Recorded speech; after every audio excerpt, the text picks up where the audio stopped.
പഞ്ഞി പോലത്തെ ബണ്ണ് കണ്ടോ?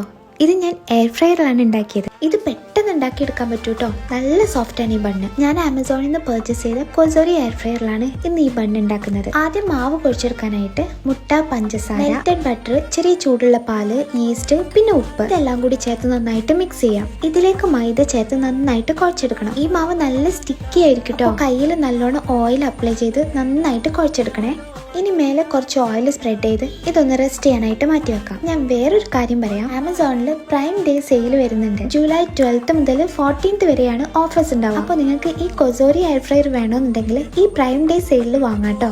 ഇപ്പൊ മാവ് നന്നായിട്ട് ഫെർമെന്റ് ആയി വന്നിട്ടുണ്ട്. ഇനി ഇതൊന്നുകൂടെ കുഴച്ച് ബണ്ണിന്റെ ഷേപ്പിലാക്കി എയർ ഫ്രയറിലേക്ക് വെച്ചു കൊടുക്കാം. ഇത് നനഞ്ഞ തുണി വെച്ച് കവർ ചെയ്ത് 15 മിനിറ്റ് വെച്ചപ്പോൾ ഒന്നുകൂടെ പൊങ്ങി വന്നിട്ടുണ്ട്. ഇനി ചെറുതായിട്ട് ഒരു എഗ് വാഷ് കൂടെ കൊടുത്ത് 170 ഡിഗ്രിയിൽ ഒരു 15 മിനിറ്റ് എയർ ഫ്രൈ ചെയ്തെടുക്കാം. ബണ്ണ് നല്ല അടിപൊളിയായിട്ട് റെഡി ആയിട്ടുണ്ട്. കുറച്ച് ഗ്യാപ്പ് ഒക്കെ ഇട്ട് വെച്ചാൽ ബണ്ണിന്റെ ഷേപ്പ് അതുപോലെ കിട്ടും കേട്ടോ. കണ്ടോ, നല്ല സോഫ്റ്റ് ബണ്ണാണ്. ഇൻഗ്രീഡിയൻസും മെഷർമെന്റ്സും ഒക്കെ ഞാൻ താഴെ കൊടുക്കുന്നുണ്ട്. ട്രൈ ചെയ്തിട്ട് ഫീഡ്ബാക്ക് അറിയിക്കണേ.